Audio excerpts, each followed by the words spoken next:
श्री शिवाय नमस्तुभ्यम। आज सुनिए शिव महापुराण का अध्याय 14।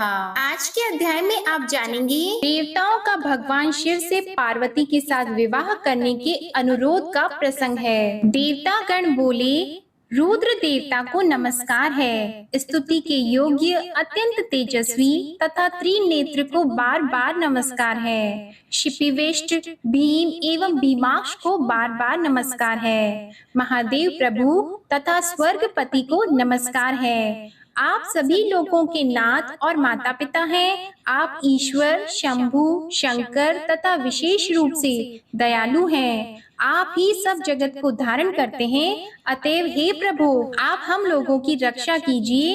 हे परमेश्वर, आपके अतिरिक्त और कौन दुख दूर करने में समर्थ है। ब्रह्मा जी बोले, हे नारद, उन देवताओं का यह वचन सुनकर परम कृपा से युक्त होकर नंदिकेश्वर शिव जी से निवेदन करने लगे। नंदिकेश्वर बोले, हे सुरवर्य सिद्ध मुनि, विष्णु आदि देवगण दैत्यों से पराजित एवं तिरस्कृत होकर आपकी शरण में आए हैं और वे आपके दर्शन की इच्छा करते हैं। इसलिए हे सर्वेश, आप शरणागत हुए इन देवताओं तथा मुनियों की रक्षा कीजिए, क्योंकि आप विशेष रूप से दीन बंधु और भक्त वत्सल कहे गए हैं। ब्रह्मा जी बोले, इस प्रकार जब दयालु नंदिकेश्वर ने बार बार शिव जी से निवेदन किया, तब उन्होंने धीरे धीरे अपने नेत्र खोलकर समाधि का त्याग किया। उसके बाद समाधि से उपरत हुए वे महाज्ञानी परमात्मा शंभु सभी देवताओं से कहने लगे।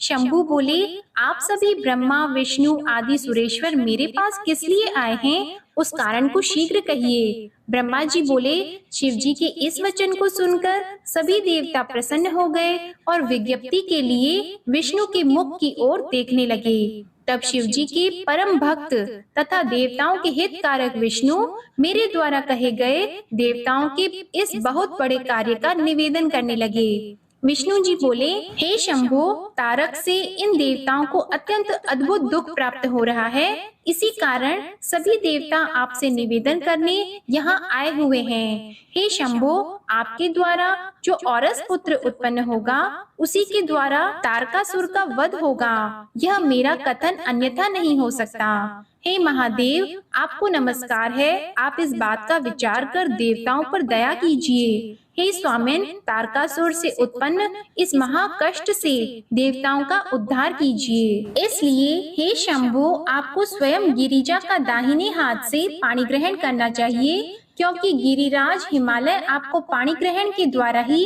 गिरिजा को प्रदान करना चाहते हैं। अतः आप उसे स्वीकार कीजिए। विष्णु जी के इस वचन को सुनकर योग में तत्पर भगवान शिव अत्यंत प्रसन्न हो गए और उनकी सद्गति के लिए उत्तम उपदेश करते हुए कहने लगे। शिव जी बोले, हे देवताओं, जब मैं सर्व सुंदरी गिरिजा देवी को स्वीकार करूंगा, तब सभी देवता, मुनि तथा ऋषि सकाम हो जाएंगे। फिर तो ये परमार्थ मार्ग पर चल न सकेंगे। मेरे पाणी ग्रहण से ये दुर्गा मृत कामदेव को पुनः जीवित कर देंगी। मैंने सबकी कार्य सिद्धि के लिए ही कामदेव को जलाया है। हे विष्णु, ब्रह्मा के वचन अनुसार ही मैंने यह कार्य संपादित किया है, इसमें संदेह नहीं है। हे देवेंद्र, आप इस कार्य की परिस्थिति में मन से तत्व का विचार करके मेरे विवाह का हठ छोड़ दीजिए। हे विष्णु, मैंने कामदेव को जलाकर देवताओं का बहुत बड़ा कार्य सिद्ध किया है। अब उचित यही होगा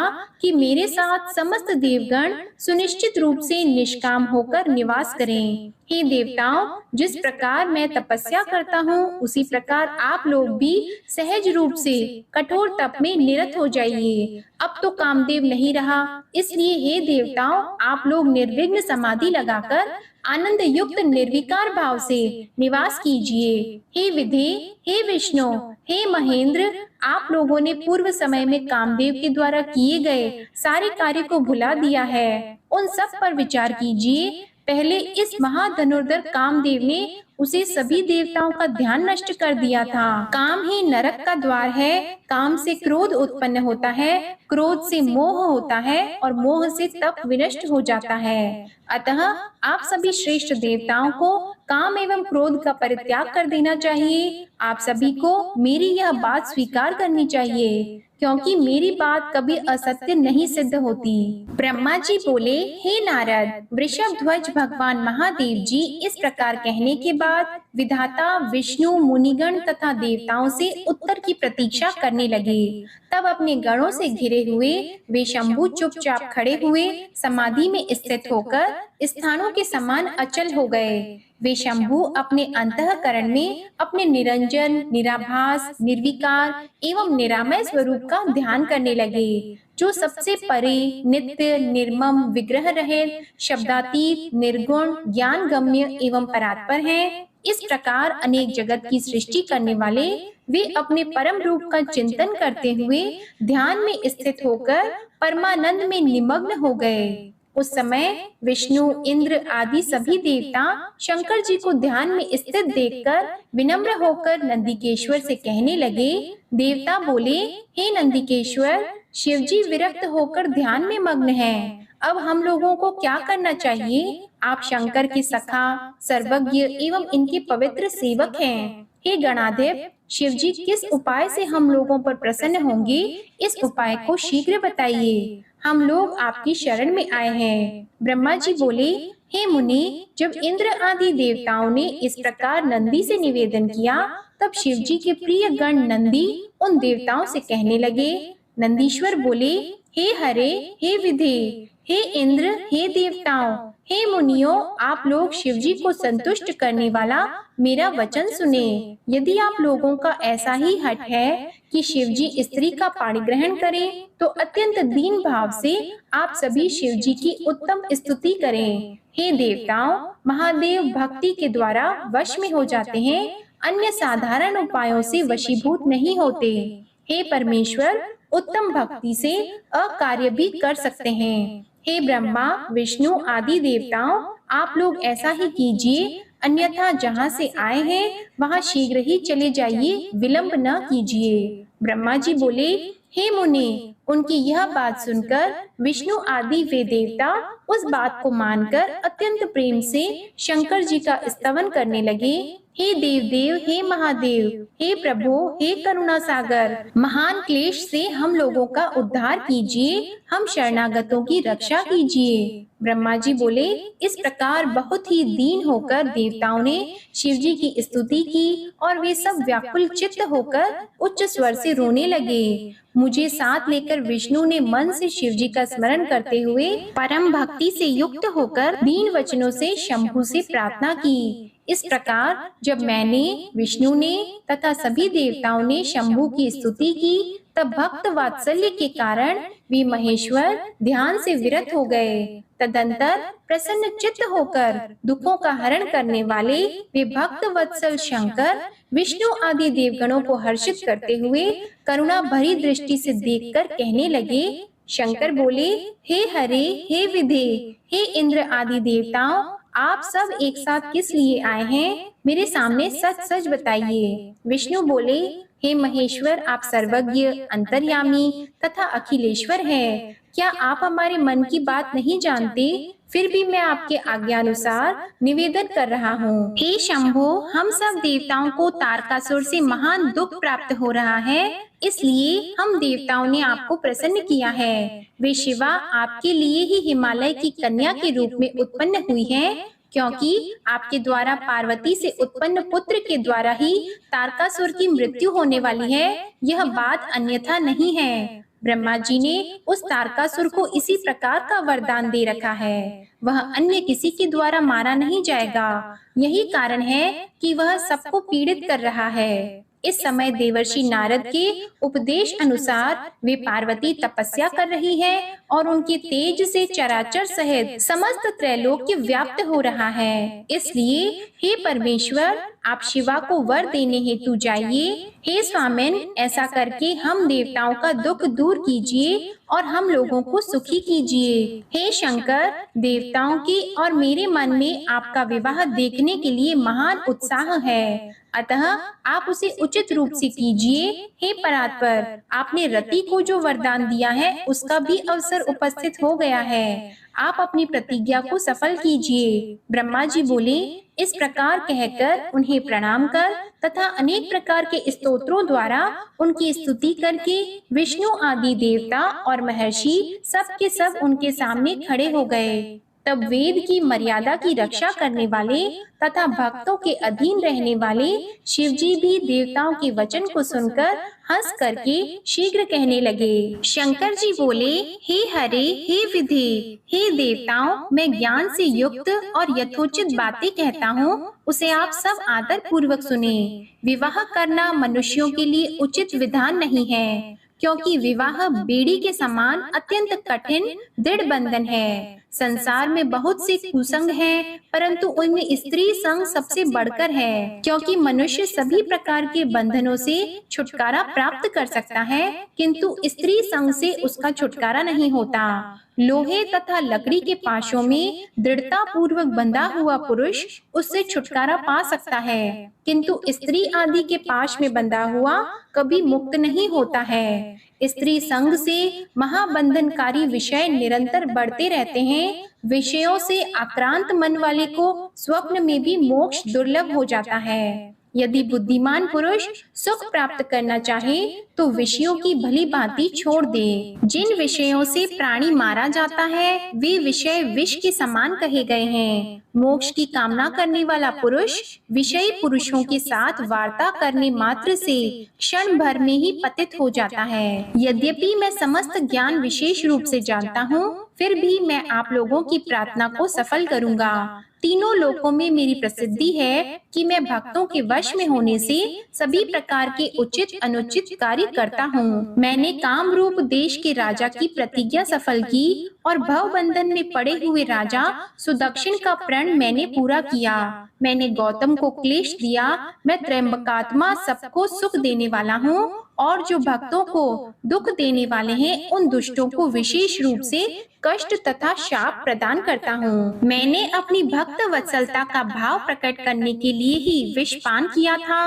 हे देवताओं, मैंने यत्न से सदैव ही देवताओं के कष्टों को दूर किया है। मैंने भक्तों के लिए बहुत बार अनेक कष्ट उठाया है।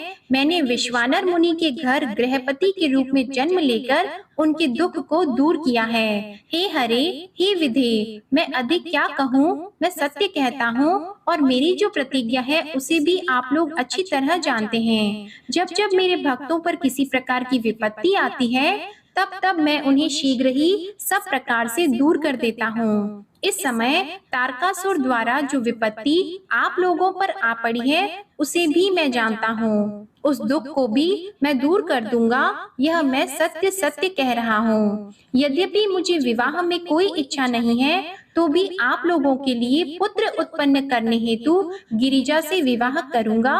हे देवताओं, अब आप लोग निडर होकर अपने अपने घरों को जाइए। मैं आप लोगों का कार्य सिद्ध करूंगा, इसमें संदेह नहीं करना चाहिए। ब्रह्मा जी बोले, हे मुने, ऐसा कहकर शंकर जी पुनः मौन धारण कर समाधिस्थ हो गए और विष्णु आदि समस्त देवता अपने अपने धामों को लौट गए। नारद जी बोले, हे ब्रह्मा, उन ब्रह्मा विष्णु आदि देवताओं तथा सभी मुनियों के प्रेम पूर्वक चले जाने पर फिर क्या हुआ?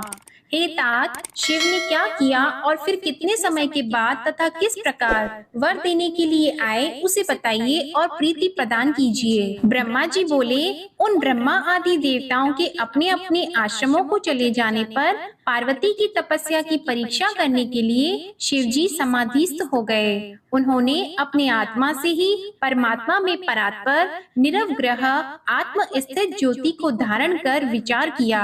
वस्तुतः वे शिव ही भगवान, ईश्वर, वृषभध्वज, अविज्ञात गति, जगत सृष्टा, हर एवं परमेश्वर हैं। ब्रह्मा जी बोले, हे तात, उसी समय पार्वती ने भी महाघोर तपस्या प्रारंभ की। उस तप से शंकर भी अत्यंत विस्मित हो गए।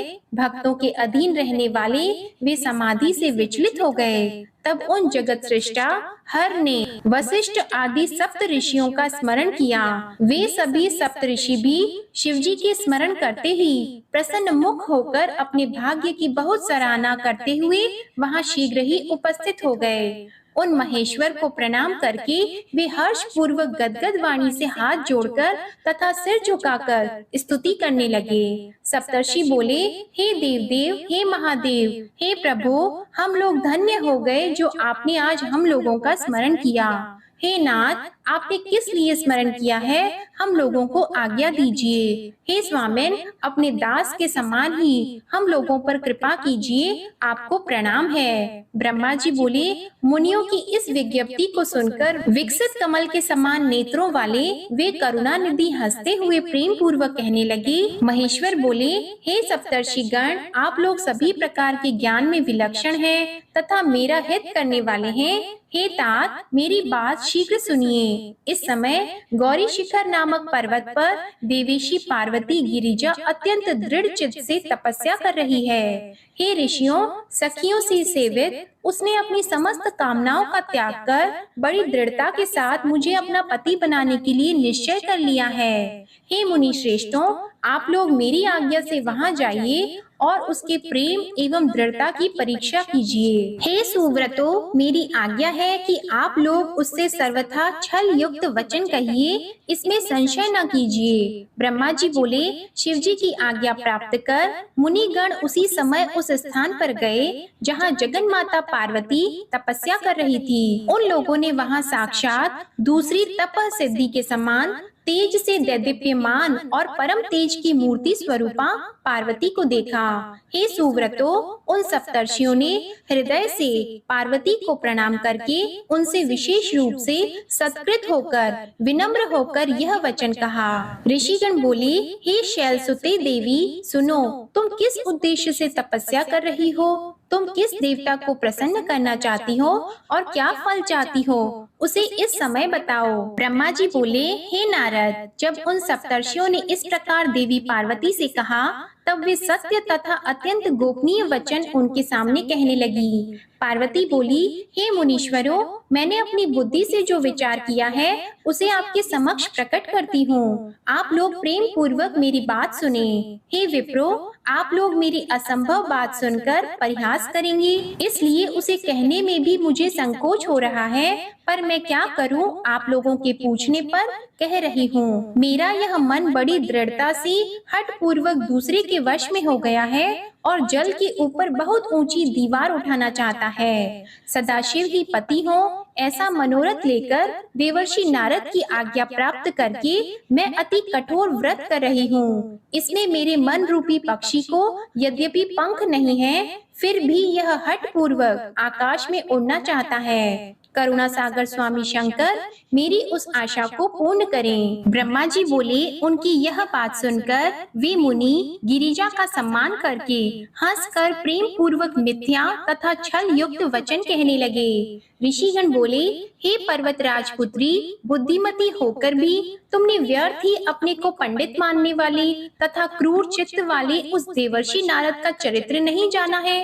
वह नारद तो मिथ्यावादी और दूसरे के चित्त को भुलावे में डालने वाला है। उसकी बात सुनने से सर्वथा हानि ही होती है। उस नारद के संबंध में एक सुंदर इतिहास हम लोग कह रहे हैं, उसको तुम उत्तम बुद्धि से सुनो और प्रेम पूर्वक उसे अपने हृदय में धारण करो। ब्रह्मा के पुत्र दक्ष ने अपने पिता की आज्ञा से 10,000 पुत्र उत्पन्न किए और उनको तपस्या में नियुक्त किया। तपस्या के लिए प्रतिज्ञा करके वे दक्ष पुत्र पश्चिम दिशा में नारायण सरोवर पर गए। नारद भी वहां पहुंच गए। उन नारद ने उन्हें मिथ्या उपदेश देकर विरक्त कर दिया और उनकी आज्ञा से वे पुनः अपने पिता के घर लौटकर नहीं आए। यह समाचार सुनकर दक्ष अत्यंत व्याकुल हो उठे। ब्रह्मदेव ने उन्हें धैर्य प्रदान किया। तदंतर उन्होंने पुनः 1,000 पुत्र उत्पन्न किए और उन पुत्रों को भी तप कार्य में नियुक्त किया। वे भी अपने पिता की आज्ञा से वहीं तप करने के लिए गए। पुनः नारद वहां पहुंच गए और उन्हें भी अपना उपदेश दिया। उसका उपदेश मानकर वे भी अपने भाइयों के मार्ग पर चले गए और भिक्षावृत्ति में संलग्न हो गए। वे पुनः अपने पिता के घर नहीं आए। नारद का यह चरित्र है जो जगत में प्रसिद्ध है। हे शैलपुत्री, मनुष्यों को विरक्त करने वाले उनके अन्य चरित्र को भी सुनो। पूर्व समय में एक विद्याधर था जो चित्रकेतु नाम का राजा हुआ था। उसको भी इसी नारद ने उपदेश देकर उसका घर सूना कर दिया।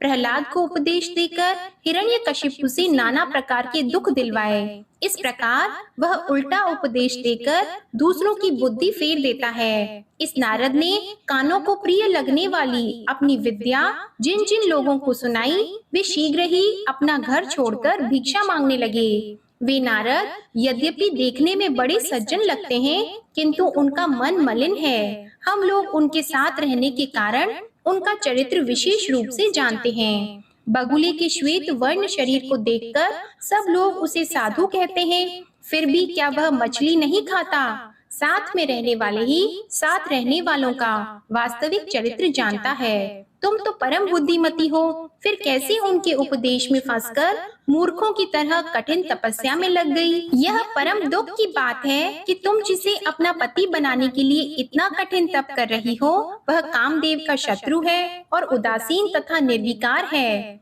वह अमंगल वेश धारण करने वाला शिव निर्लज है। उसके घर का तथा कुल का आज तक किसी को पता नहीं है। वह कुवेशी, भूत तथा प्रेत आदि का साथ करने वाला, त्रिशूल धारण करने वाला है। उस धूर्त नारद ने अपनी माया से तुम्हारे ज्ञान को नष्ट करके बड़ी युक्ति से तुम्हें मोहित कर दिया और तुमसे तपस्या करवाई। ऐसे वर को प्राप्त कर तुम क्या सुख मिलेगा? हे देवेशी, हे पार्वती, तुम ही विचार करो। मूढ़ शिव ने सद्बुद्धि से दक्ष कन्या सती से पहले विवाह करके कुछ दिन भी उसका निर्वाह नहीं किया और सती को ही दोष लगाकर उसका स्वयं त्याग कर दिया।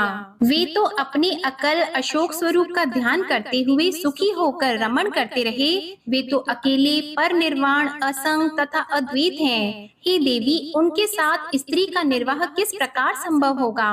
अब भी तुम हमारी बात मानकर घर चली जाओ और अपनी दुर्बुद्धि का त्याग कर दो। हे महाभागे, ऐसा करने से तुम्हारा कल्याण होगा। तुम्हारे योग्य वर विष्णु हैं। सभी सद्गुणों से संपन्न वे प्रभु वैकुंठ में निवास करने वाले लक्ष्मी के ईश और नाना प्रकार की क्रीड़ाओं में कुशल हैं। हम लोग तुम्हारा विवाह उन विष्णु से कराएंगे। वह विवाह सब प्रकार के सुखों को देने वाला है। हे पार्वती, तुम इस प्रकार के हठ का परित्याग करो और सुखी हो जाओ। ब्रह्मा जी बोले। इस वचन को सुनकर जगदम्बा पार्वती हंसकर उन ज्ञान विशारद मुनियों से पुनः कहने लगी। पार्वती बोली, हे मुनिगण, आप लोग यद्यपि अपने विचार से सत्य कह रहे हैं, किंतु हे द्विजों, मेरा हठ नहीं छूटेगा।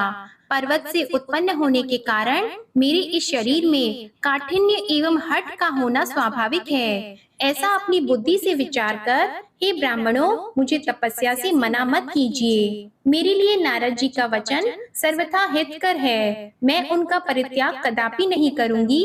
वेद वेत्ता विद्वान कहते हैं कि गुरु का वचन कल्याणकारी होता है। जिन लोगों ने बुद्धि से यह निश्चित किया है कि गुरु के वचन सर्वदा सत्य है, उनको इस लोक तथा परलोक में सदैव सुख प्राप्त होता है। उन्हें कभी दुख होता ही नहीं। जिन लोगों के हृदय में यह विचार नहीं है कि गुरुओं का वचन सत्य होता है, उन्हें इस लोक एवं परलोक में दुख ही दुख होता है। उन्हें सुख कभी नहीं होता। हे ब्राह्मणों, गुरुओं के वचन का किसी प्रकार त्याग नहीं करना चाहिए। चाहे घर बसे अथवा उजड़े, यह हठ मुझे सदा सुख देने वाला है। हे मुनि सत्तमो, आप लोगों ने जो वचन कहा है उस विषय में संक्षेप में अपना विचार प्रकट करती हूँ। आप लोगों ने जो विष्णु को सर्वगुण संपन्न वैकुंठ में विहार करने वाला तथा सदाशिव को निर्गुण एवं निर्विकार कहा है, वह सत्य ही है। इसका कारण मैं आप लोगों को बताती हूँ। शिव पर ब्रह्मा एवं विकार रहित हैं। वे भक्तों के लिए ही शरीर धारण करते हैं।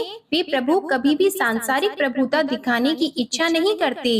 अतः परमानंद शंभु अवधूत स्वरूप से परमहंसों की प्रिय गति धारण करते हैं। माया में लिप्त रहने वालों को ही भूषण आदि में अभिरुचि होती है। ब्रह्मा को किसी प्रकार की भी कोई अभिरुचि नहीं होती। वे सदाशिव प्रभु निर्गुण, अज, माया रहित, अलक्ष्य गति एवं विराट हैं। हे द्विजों, धर्म, जाति आदि के द्वारा ही शंभु का अनुग्रह नहीं होता है। मैं तो गुरु के अनुग्रह से ही शिव को तत्व पूर्वक जानती हूँ। हे ब्राह्मणों, यदि शंकर मेरे साथ विवाह नहीं करेंगे तो मैं सर्वदा अविवाहित रहूंगी। यह मैं सत्य कहती हूँ। चाहे सूर्य पश्चिम दिशा में उदय हो, सुमेरु चलायमान हो जाए, अग्नि शीतल हो जाए, पर्वत पर कमल खिलने लगे, किंतु मेरा हट नहीं डिगेगा। यह मैं सत्य कहती हूँ। ब्रह्मा जी बोले। यह कहकर और उन मुनियों को प्रणाम करके वे पार्वती विकार रहित चित्त से शिवजी का स्मरण कर मौन हो गई। तदंतर ऋषियों ने भी पार्वती जी का यह निश्चय जानकर उनकी जय जयकार की और उन्हें उत्तम आशीर्वाद प्रदान किया।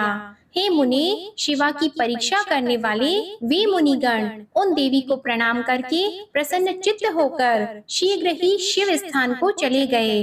वे लोग वहां जाकर शिवजी को प्रणाम करके उस वृत्तांत का निवेदन कर उनकी आज्ञा प्राप्त करके आदर पूर्वक स्वर्ग लोक को चले गए। ब्रह्मा जी बोले। हे नारद, उन मुनियों के अपने अपने लोक चले जाने पर जगत सृष्टा प्रभु शिव ने स्वयं पार्वती जी के तप की परीक्षा लेने की इच्छा की। प्रसन्न चित्त से शिवजी परीक्षा के बहाने उन्हें देखने के लिए जटाधारी रूप धारण कर पार्वती के वन में गए। उन्होंने प्रसन्न मन से बूढ़े ब्राह्मण का वेश धारण किया और अपने तेज से दैदीप्यमान होकर दंड तथा छत्र धारण कर लिया था। वहां पर उन्होंने सखियों से घिरी हुई उन विशुद्ध पार्वती को वेदी पर बैठी हुई साक्षात चंद्रकला के समान देखा। तब ब्रह्मचारी का रूप धारण किए हुए वे भक्त वत्सल शिव उन देवी को देखकर प्रेम पूर्वक उनके समीप गए। उस अपूर्व तेजस्वी ब्राह्मण को आया हुआ देखकर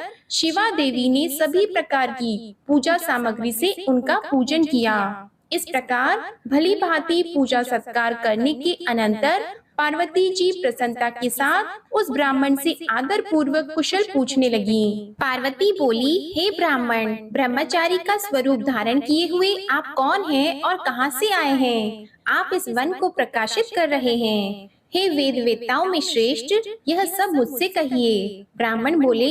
मैं वृद्ध ब्राह्मण का शरीर धारण किए अपनी इच्छा अनुसार चलने वाला एक बुद्धिमान तपस्वी हूँ। मैं दूसरों को सुख देने वाला तथा उनका उपकार करने वाला हूँ, इसमें संशय नहीं है। तुम कौन हो और किसकी कन्या हो? इस निर्जन वन में अकेली रहकर इतनी कठिन तपस्या क्यों कर रही हो, जो मुनियों के लिए भी दुष्कर है? तुम न तो बाला हो न ही वृद्धा, तुम तो सर्वथा तरुणी जान पड़ती हो। पति के बिना इस वन में इतनी कठोर तपस्या क्यों कर रही हो? हे भद्रे, क्या तुम किसी तपस्वी की सहचारिणी हो जो इतनी घोर तपस्या में निमग्न हो? क्या वह तपस्वी तुम्हारा पोषण नहीं करता अथवा तुम्हें छोड़कर अन्यत्र चला गया है?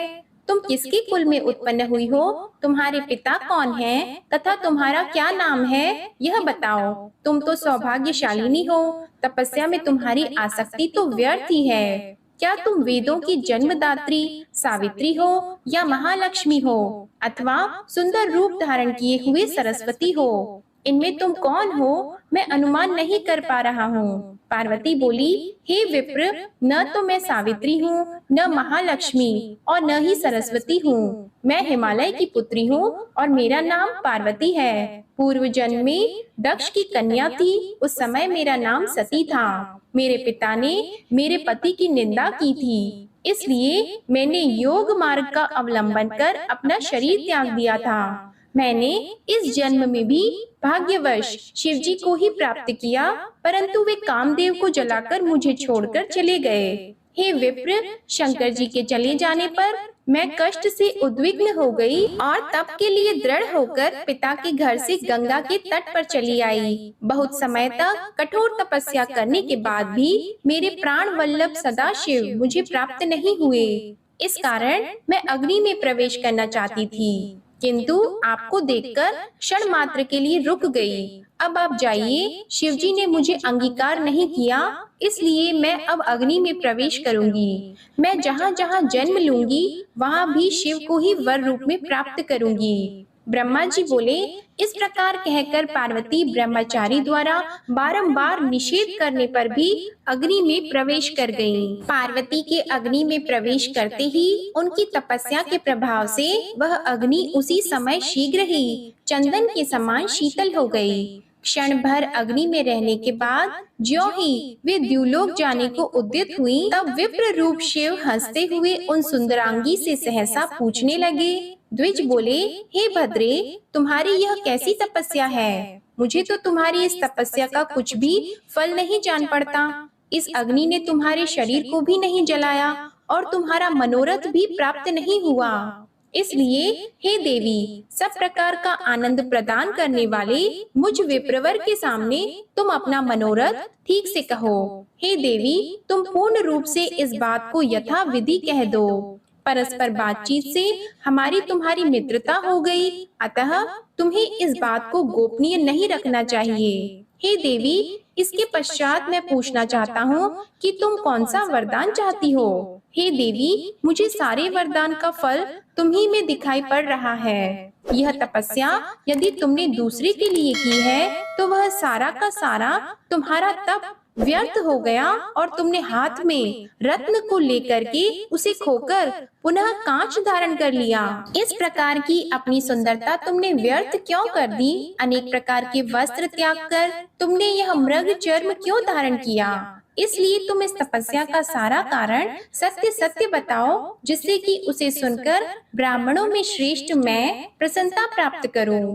ब्रह्मा जी बोले, जब इस प्रकार उस ब्राह्मण ने पार्वती से पूछा, तब उन सुव्रता ने अपनी सखी को प्रेरित किया और उसके मुख से सारा वृतांत कहलवाया। तदंतर उस पार्वती से प्रेरित होकर पार्वती को प्राणों के समान प्रिय तथा उत्तम व्रत को जानने वाली विजया नाम की सखी उस ब्रह्मचारी से कहने लगी। सखी बोली, हे साधो, यदि आप इस पार्वती का श्रेष्ठ चरित्र एवं इसकी तपस्या का समस्त कारण जानना चाहते हैं तो मैं उसे कहूंगी, आप सुने। यह मेरी सखी पर्वतराज हिमालय की पुत्री है और पार्वती नाम से प्रसिद्ध है। इसकी माता का नाम मेनका है। अभी तक इसका विवाह किसी के साथ नहीं हुआ है। यह शिवजी को छोड़कर दूसरे को अपना पति नहीं बनाना चाहती। यह 3000 वर्ष से तपस्या कर रही है।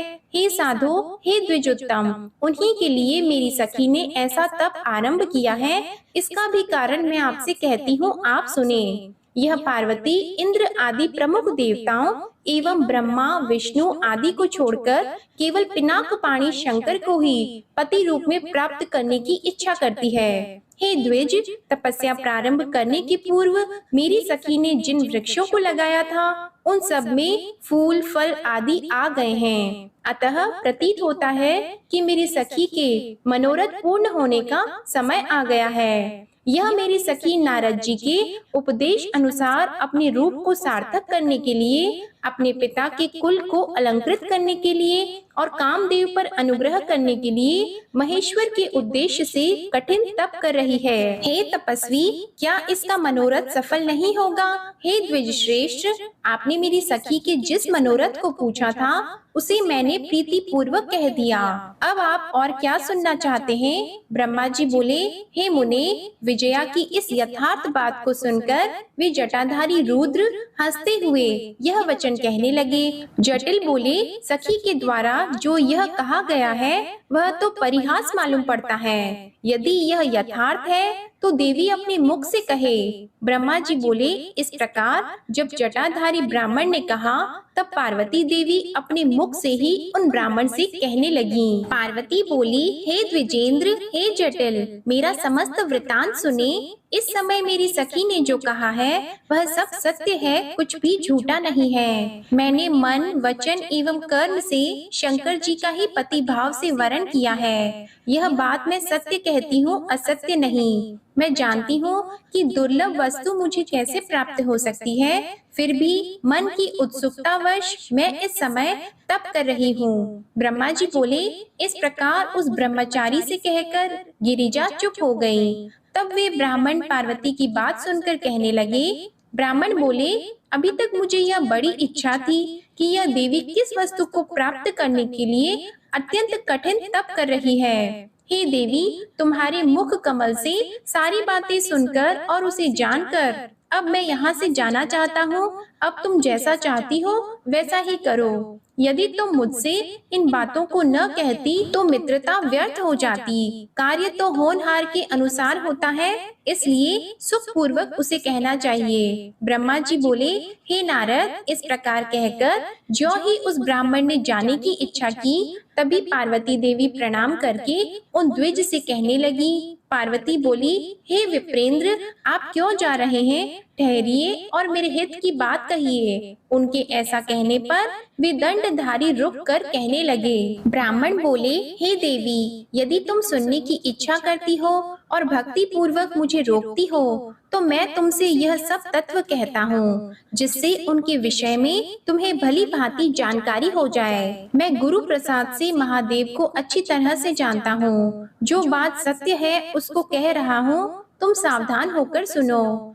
महादेव बैल की सवारी करते हैं, भस्म पोते रहते हैं, जटा धारण किए रहते हैं, व्याघ्र चर्म धारण करते हैं और हाथी का चमड़ा ओढ़ते हैं। वे कपाल धारण करते हैं तथा संपूर्ण शरीर में सांप लपेटे रहते हैं। वे विष पीने वाले, अभक्ष्य का भक्षण करने वाले, विरूपाक्ष और महाभयंकर हैं। उनके जन्म का किसी को पता नहीं है और वे गृहस्थोचित भोग से सर्वथा रहित हैं। वे दिगंबर, 10 भुजा वाले तथा भूत प्रेतों के साथ निवास करते हैं। हे देवी, तुम किस कारण से उन्हें अपना पति बनाना चाहती हो? तुम्हारा ज्ञान कहाँ खो गया है? इसे विचार कर मुझसे इस समय कहो। मैंने पूर्व समय में भी उनका भयंकर चरित्र सुना है। यदि तुम्हें उसे सुनने की इच्छा हो तो मैं कह रहा हूँ, उसे सुनो। पहले दक्ष कन्या साध्वी सती ने वृषभ वाहन शिव का वरण किया था। उसके साथ उन्होंने जैसा व्यवहार किया वह बात भी तुमने सुनी होगी। दक्ष ने स्वयं अपनी कन्या को किस लिए नहीं बुलाया कि वह कपाली की पत्नी है और यज्ञ में शिवजी को भाग भी नहीं दिया। इस अपमान से अत्यंत क्रोधित होकर सती ने अपने प्रिय प्राण त्याग दिए और उसने शंकर जी को भी छोड़ दिया। तुम सभी स्त्रियों में रत्न हो और तुम्हारे पिता भी पर्वतों के राजा है। फिर उग्र तपस्या के द्वारा तुम इस प्रकार के पति को क्यों प्राप्त करना चाहती हो? तुम सुवर्ण की मुद्रा देकर कांच क्यों ग्रहण करना चाहती हो? घर में रहना छोड़कर वन में रहना चाहती हो और जो तुम इंद्र आदि लोकपालों को छोड़कर शिव में अनुरक्त हुई हो तो यह उचित नहीं है और यह लोक के सर्वथा विरुद्ध दिखाई पड़ता है। कहाँ तुम कमल के समान विशाल नेत्र वाली हो और कहाँ वे भयंकर 3 नेत्र वाले। तुम चंद्रमा के समान मुख वाली हो तथा वे शिव 5 मुख वाले कहे गए हैं। तुम्हारे सिर पर सर्पिणी के समान वेणी सुशोभित है और शिव का जटाजूट तो प्रसिद्ध ही है। तुम्हारे शरीर में चंदन का लेप और शिव के शरीर में चिता का भस्म लगा रहता है। कहाँ तुम्हारे दिव्य आभूषण और कहाँ शंकर के सर्प। कहाँ सभी देवता तुम्हारे सेवक तथा कहाँ भूतों तथा बलि को प्रिय समझने वाला वह शिव। कहाँ तुम्हें सुख देने वाला मृदंग वाद्य और कहाँ डमरू। कहाँ तुम्हारी भेरी की ध्वनि और कहाँ उनका अशुभदायक श्रृंगी का शब्द। कहाँ तुम्हारा ढक्का नामक बाजे का शब्द और कहाँ उनका अशुभ गले का शब्द। तुम्हारा रूप उत्तम है और शिव का रूप नहीं है। यदि उनके पास द्रव्य होता तो वे दिगंबर कैसे होते? उनका वाहन भी बैल है और उनके पास और कोई सामग्री भी नहीं है। स्त्रियों को सुख देने वाले जो गुण वरों में बताए गए हैं उनमें से एक भी गुण विरूपाक्ष शिव में नहीं कहा गया है। उन्होंने तुम्हारे अत्यंत प्रिय कामदेव को भी भस्म कर दिया। उस समय तुमने अपना अनादर भी देख लिया कि वे तुम्हें छोड़कर अन्यत्र चले गए। उनकी जाति का पता नहीं है। उसी समय उनके ज्ञान तथा विद्या का भी पता नहीं। पिशाच ही उनके सहायक है और उनके गले में विष दिखाई पड़ता है। वे विशेष रूप से विरक्त हैं, इसलिए अकेले रहते हैं। अतः तुम शंकर के साथ अपना मन मत जोड़ो। हे देवी, तुम्हारा और शंकर का रूप आदि सब कुछ एक दूसरे के विपरीत है। मुझे तो यह अच्छा नहीं लगता। अब तुम जैसा चाहती हो वैसा करो। जो कुछ भी असद वस्तु है वह सब तुम स्वयं चाह रही हो। तुम उससे अपना मन हटा लो, अन्यथा जो चाहती हो उसे करो। ब्रह्मा जी बोले। उस ब्राह्मण के इस प्रकार के वचन सुनकर पार्वती कुपित मन से उन शिव निंदक ब्राह्मण से कहने लगी। पार्वती जी बोली, मैं तो यही समझती थी कि यह कोई अन्य ही आया है, किंतु अब मैंने सब कुछ जान लिया है। क्रोध तो बहुत आ रहा है, किंतु ब्रह्मचारी होने से तुम विशेष रूप से अवध्य हो। हे देव, आपने जो कहा है उसे मैंने जान लिया, वह सब मिथ्या है, इसके अतिरिक्त कुछ नहीं। यदि आप शिवजी को जानते होते तो ऐसी विरुद्ध बातें नहीं करते। महेश्वर जो इस प्रकार का वेश धारण करते हुए देखे जाते हैं, उसका यही कारण है कि वे लीला करने के लिए ही वैसा वेश धारण करते हैं। आप ब्रह्मचारी का रूप धारण कर मुझे छलना चाहते हैं, इसलिए कुतर्क से भरी हुई ऐसी बातें मुझसे कह रहे हैं। शंकर के स्वरूप को मैं विशेष रूप से जानती हूँ, इसलिए विचार कर यथार्थ रूप से शिव तत्व कहती हूँ। वस्तुतः वे निर्गुण ब्रह्मा हैं और कारणवश सगुण हो जाते हैं। जो निर्गुण होकर माया से सगुण रूप धारण करता है, उसका जन्म किस प्रकार से संभव है? वे सदाशिव सभी विद्याओं के अधिष्ठान हैं। उन पूर्व परमात्मा को विद्या से क्या प्रयोजन? कल्प के आदि में उन्हीं सदाशिव ने सर्वप्रथम विष्णु को उद्वास रूप से वेद प्रदान किए थे। उनके समान कौन परम प्रभु है? जो सबका आदि कारण है, उसकी अवस्था का प्रमाण कौन कर सकता है? यह प्रकृति तो उन्हीं से उत्पन्न हुई है, फिर उनकी शक्ति का दूसरा कारण क्या हो सकता है? जो लोग प्रेम पूर्वक शक्ति के पति उन सदाशिव का भजन करते हैं, उनको शिवजी सदा ही अक्षय रूप तीनों शक्तियाँ, क्रिया शक्ति, इच्छा शक्ति और ज्ञान शक्ति प्रदान करते हैं। जीव उन्हीं के भजन से निर्भय होकर मृत्यु को जीत लेता है, इसलिए त्रिलोकी में उनका मृत्युंजय नाम प्रसिद्ध है। उन्हीं के पक्ष में रहने से विष्णु ने विष्णुत्व प्राप्त किया है, ब्रह्मा ने ब्रह्मत्व तथा देवताओं ने देवत्व प्राप्त किया है। देवताओं में प्रमुख इंद्र जब भगवान शिव के दर्शनार्थ जाते हैं, तब भगवान शिव के जो द्वारपाल एवं भूत आदि हैं, सादर उनके दंडों में घिसा गया इंद्र का मुकुट सब प्रकार से उज्जवल हो उठता है। उनके विषय में बहुत बात करने से क्या, वे तो स्वयं प्रभु हैं। उन कल्याण स्वरूप शिव जी की सेवा करने से इस लोक में क्या नहीं सिद्ध हो जाता है। उन देव के पास किस बात की कमी है जो वे सदाशिव मेरी इच्छा करें? जो 7 जन्मों का दरिद्र हो, वह भी यदि शंकर की सेवा करे तो उनकी इस सेवा से उसे लोक में स्थिर रहने वाली लक्ष्मी की प्राप्ति होती है। जिन्हें संतुष्ट करने के लिए 8 सिद्धियां सदा नीचे की ओर मुख किए, जिनके आगे सदा नृत्य करती है, उनसे हित होना कहाँ से दुर्लभ है। यद्यपि समस्त मंगल उन शिवजी की सेवा नहीं करते, अर्थात वे मंगल वेश धारण नहीं करते, तो भी उनके स्मरण मात्र से ही पुरुष का मंगल होता है। जिनकी पूजा के प्रभाव से निरंतर समस्त कामनाएं पूर्ण हो जाती हैं, उन निर्विकार शंकर में विकार कहाँ से हो सकता है? जिसके मुख से शिव यह मंगल नाम निरंतर निकलता है, उस पुरुष के दर्शन मात्र से ही दूसरे प्राणी सदा पवित्र होते हैं। हे ब्रह्मचारिण, जैसा आपने कहा है कि चिता की भस्म अपवित्र होती है, तो देवगण उनके अंग में शोभित भस्म सिर पर नित्य क्यों धारण करते हैं? जो देव जगत का कर्ता, भर्ता तथा हर्ता है, गुणों से संयुक्त है, निर्गुण तथा शिव है, उसे कोई किस प्रकार जान सकता है? ब्रह्मा स्वरूप परमात्मा शिव जी का रूप सदा निर्गुण है, अतः आपके सदृश शिव द्रोही उन्हें किस प्रकार जान सकते हैं? जो दुराचारी, महापापी, वेद एवं देवता से विमुख हैं, वे निर्गुण रूप वाले शिव के तत्व को नहीं जान सकते। जो पुरुष तत्व को न जानकर शिव की निंदा करता है, उसका जन्म पर्यंत संचित किया गया पुण्य भस्म हो जाता है। आपने इस समय जो महातेजस्वी शिव की निंदा की है और मैंने जो आपकी पूजा की है, इसका पाप मुझे भी लग गया है। शिव जी की निंदा करने वाले को देखकर वस्त्र सहित स्नान करना चाहिए और शिव द्रोही को देखते ही प्रायश्चित भी करना चाहिए। अरे दुष्ट, तुमने जो कहा है कि मैं शिव को जानता हूँ, तुम्हें तो निश्चित रूप से सनातन शिव जी का कुछ ज्ञान नहीं है। वे रुद्र चाहे किसी भी स्वरूप वाले हों, रूपवान हो अथवा अरूपी हो, वे सज्जनों के प्रिय निर्विकारी प्रभु मेरे तो सर्वस्व हैं और मुझे अत्यंत प्रिय हैं। उन महात्मा सदाशिव की ब्रह्मा विष्णु भी किसी प्रकार समता नहीं कर सकते।